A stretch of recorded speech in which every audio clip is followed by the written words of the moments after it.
All right, Vegito Blue, ladies and gentlemen, he's here. I streamed my summons yesterday morning, so go have a suss at them. If you watch them, you'll know that I pulled them in the final multi of the final tickets after spending 1,300 stones.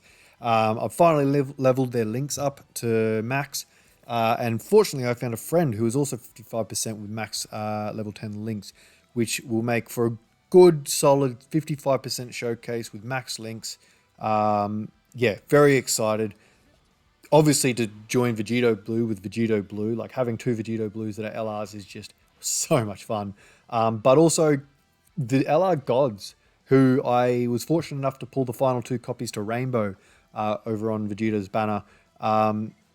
They link 7 out of 7 perfect links with the Goku and Vegeta form of this card. So I'm keen to give them a good run as well. God Goku just continuously gets buffs, as you'd probably imagine given what his leader skill is and his link set.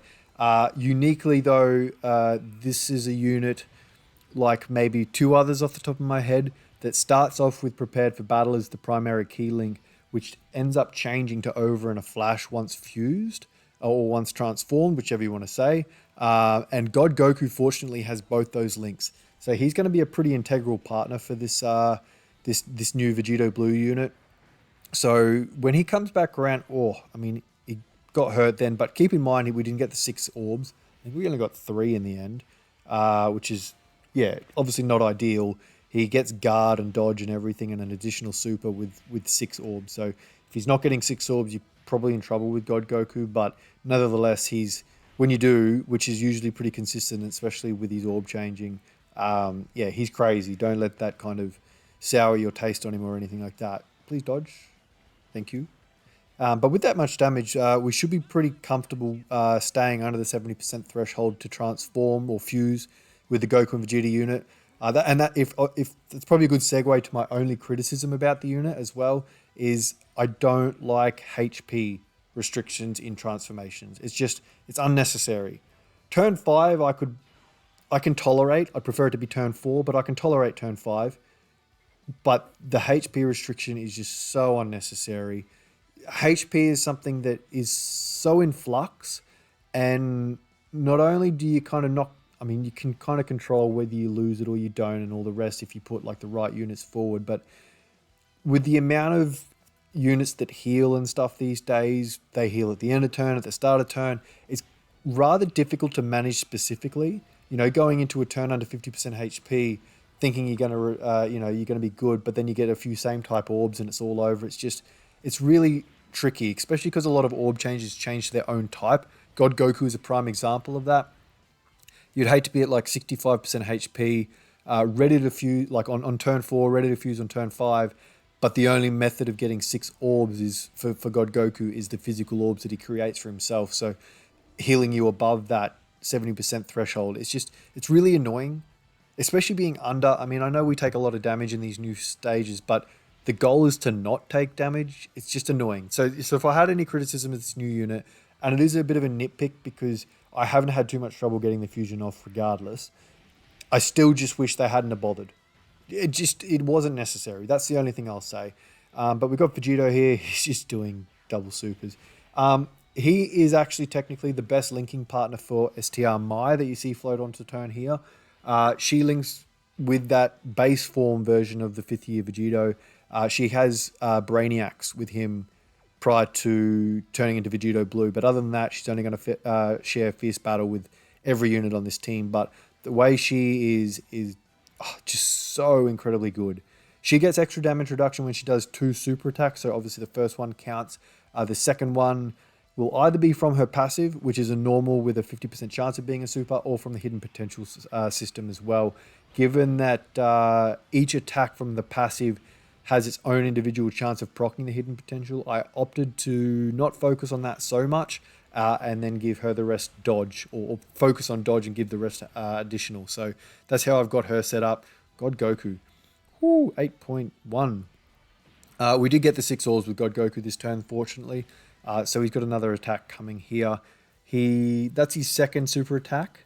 So unless we do a third, thanks to the hidden potential system, the next super attack will be the one that builds his passive up a little bit more, and it's a normal. So his first super attack next turn will finish off that passive.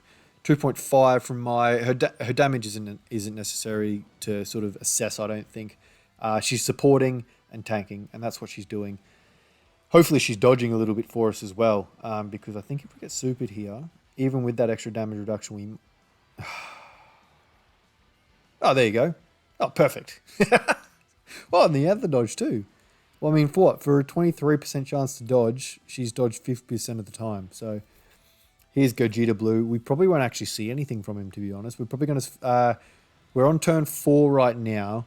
I want to keep the gods and the blues together. And I dare say we'll kill here. Which is why I'm not going to transform with the 7th year gods.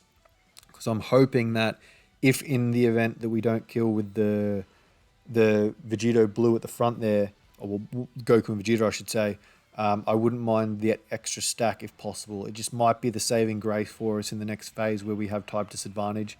I know we're pretty low on health, but still. I did bring a Sensu Bean, as you can see on the bottom of the screen there, but I'm ideally going for the no item run just to sort of show how smooth that this team can run otherwise. And that's the end of the phase. So even when we do transform with the 7th year gods there, we'll still be in the same position as if we would have used the active skill just then anyway. So here's Vegito Blue, and here's Vegito Blue. Both of them are transforming. It's kind of like the Gogeta Blue, turn 4 with the RTUR and the LR together. So it's good to see. So I'll use this and I'll let it play out.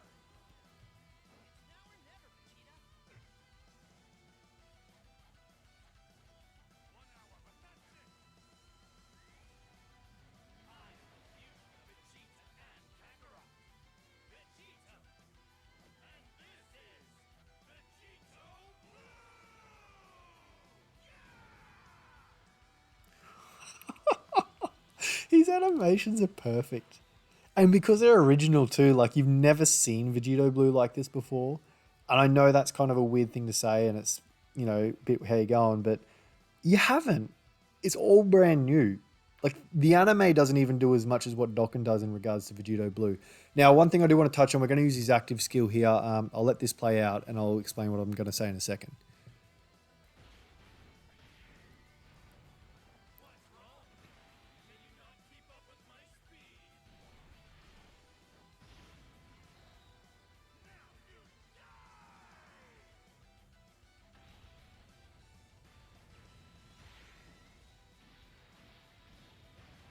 All right, so like the 5th year Vegito Blue, he gets a certain amount of his passive comes from being in specific slots.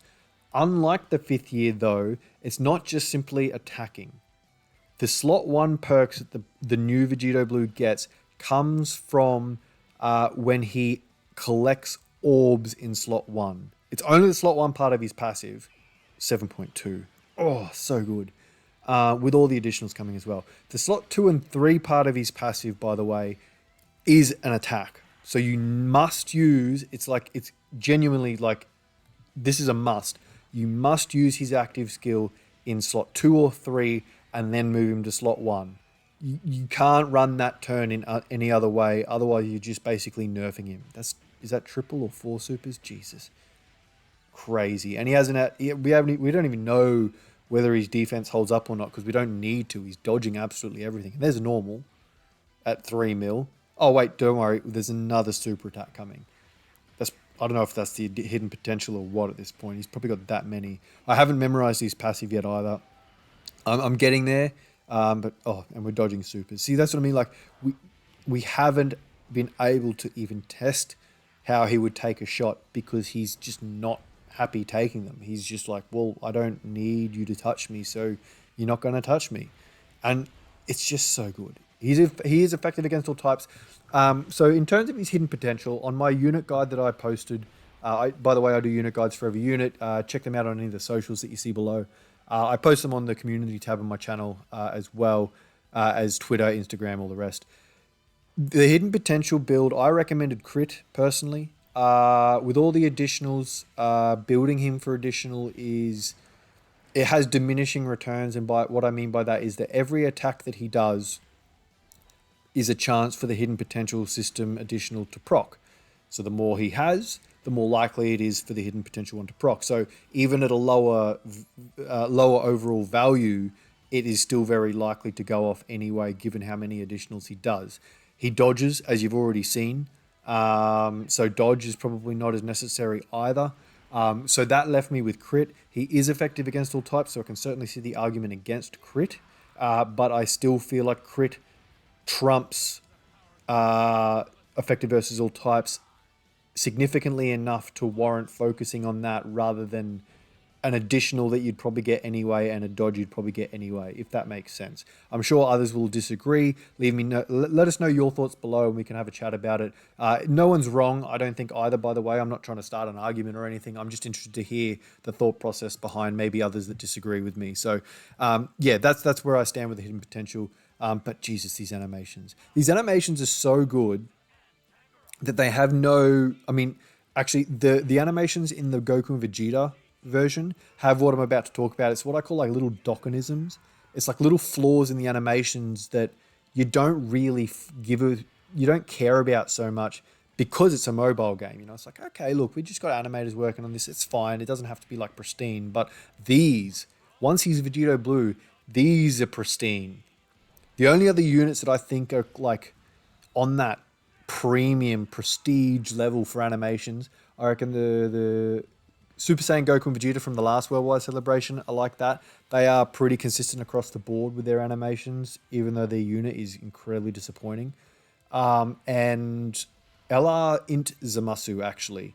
I'm yet to form too much of an opinion on the new Zamasu, so I'll withhold that for now. But the Int LR Zamasu is flawless.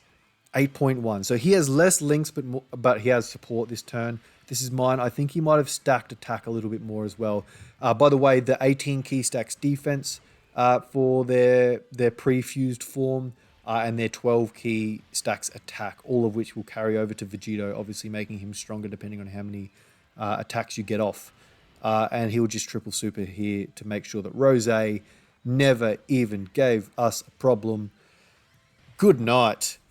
What a unit, man. Honestly, let me know your thoughts down below of this new Goku and Vegeta / Vegito unit. Do you think they're underdone like some in the community? Do you think they're just right? Do you think they're OP?